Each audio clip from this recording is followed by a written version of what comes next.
Olá a todos. É com prazer que introduzo este momento em formato de entrevista. A partir do exemplo de vidas reais, pretendemos mostrar como a riqueza da cultura hindu promove transformações positivas e benéficas. Nesse sentido, a comunidade hindu de Portugal tem uma missão fundamental e ampla, que passa por partilhar valores com a sociedade em geral e apoiar o seu desenvolvimento saudável a todos os níveis.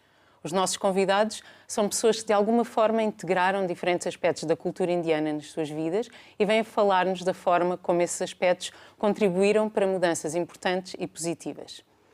A nossa convidada de hoje nasceu em Madrid, mas vive e trabalha em Lisboa há 18 anos. Chama-se Ruth Robles, é doutorada em saúde mental e escolheu dedicar-se ao yoga de forma regular desde que está em Portugal. É voluntária da Fundação Isha, sediada em Coimbatore, no sul da Índia, e vai partilhar connosco a sua experiência. Olá, boa tarde. Boa tarde. Agradecemos a sua presença e queremos saber mais sobre este percurso que foi da saúde mental ao yoga e que liga as suas origens espanholas à vinda para Portugal e depois as viagens à Índia. Então vou começar por perguntar, uma vez que o yoga é oriundo de uma cultura tão diferente da nossa cultura europeia, como é que aconteceu essa ligação e esse interesse? Portanto, eu vim para Lisboa em 2003, assim que acabei o curso em Psicologia, e realizei um estágio no Departamento de Pedopsiquiatria do Hospital Pediátrico de Lisboa. Também foi nessa altura que eu tirei o doutoramento em Saúde Mental. E pronto, as viagens à Índia foram posteriores, em 2016. Desde lá fui 3 vezes e fiquei fundamentalmente no centro de yoga do Isha. Relativamente à minha ligação com o yoga, pronto, assim que eu entrei no hospital, eu conheci logo uma colega, psicóloga, que ela viu muito cedo que o percurso dela era ser professora de yoga. Eu comecei a ter aulas com ela e ela fez um percurso muito rigoroso e fez inclusivamente aulas de Advaita Vedanta no Sri Ramana Ashram, no sul da Índia.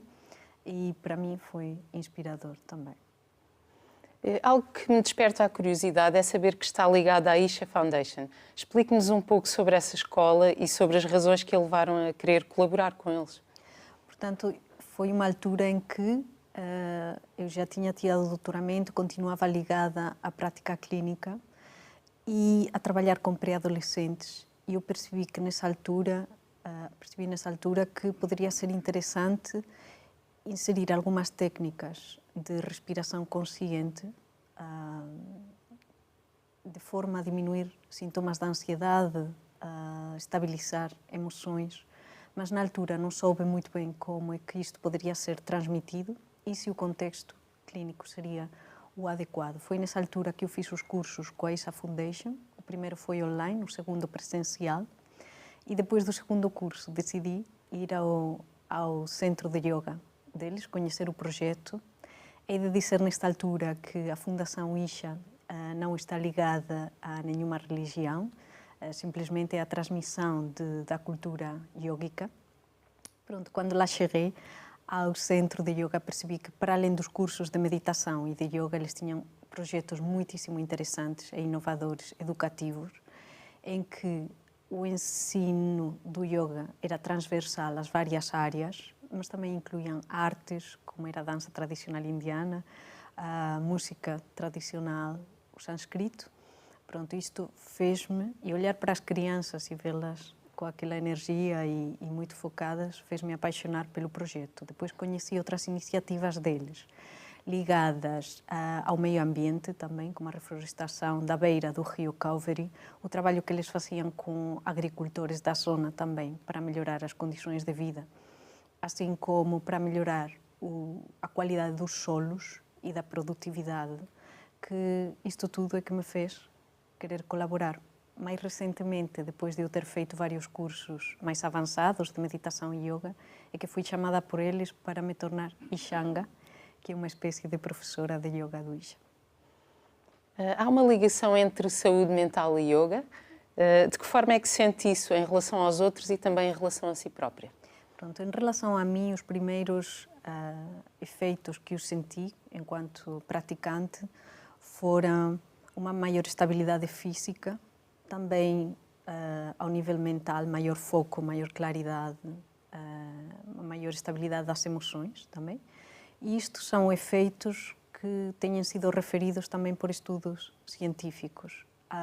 Portanto, eu recentemente colaborei em 2 estudos científicos com um centro de investigação ligado à Universidade de Harvard, em que foi estudado durante o tempo da pandemia nos Estados Unidos quais é que foram os efeitos do yoga em relação à ansiedade ou ao estresse, comparando grupos diferentes, portanto, praticantes de yoga e não praticantes. Foi uma amostra grande de 7.000 pessoas e foi muito relevante ver que em todos os pontos, porque foi um estudo de follow-up, em que se acompanhou durante o tempo os participantes, sempre os praticantes de yoga mostraram níveis inferiores de ansiedade, de estresse, inclusivamente de sintomas de depressão e maiores sintomas de bem-estar. Foi muito interessante neste estudo, que houve um terceiro grupo, ao que lhe foi dado uma prática muito breve, de só 3 minutos, para praticar 2 vezes por dia de respiração. E ao longo do tempo foi atingindo os níveis de ansiedade e estresse inferiores, tal e como os praticantes de há mais tempo. Isto é muito relevante porque práticas muito simples, muito breves de respiração podem ter este efeito.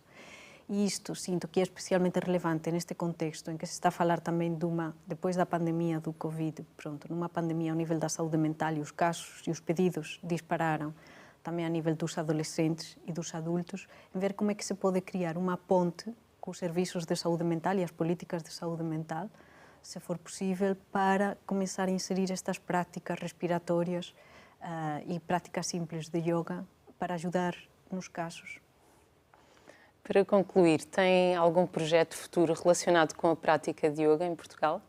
Pronto, eu depois de ter visto os efeitos benéficos a vários níveis, e em adultos e em crianças, e ao nível dos estudos científicos, fiquei com a ideia de abrir um centro que provavelmente irá ter lugar em Sintra. É um projeto próprio, mas irá contar com a colaboração dos professores da Fundação Isha, aberto para crianças e também para adultos, para aulas regulares, também para as artes, como a dança tradicional indiana, e eventualmente para retiros breves para pais e filhos, para poderem ter um primeiro contacto com estas práticas tão importantes. Ótimo, esperamos por isso. Obrigada. Muito obrigada. Obrigada por terem estado desse lado. Despedimos-nos, esperando ter despertado um pouco mais a vossa curiosidade acerca do legado da cultura indiana. Na comunidade hindu de Portugal, no Lumiar, poderão ter contato com diferentes aspectos desta cultura por meio de aulas de dança, yoga, gastronomia, festejos e rituais, visitas guiadas ao nosso templo, entre outras atividades. Sigam-nos nas nossas redes sociais e, claro, visitem-nos pessoalmente. Namastê.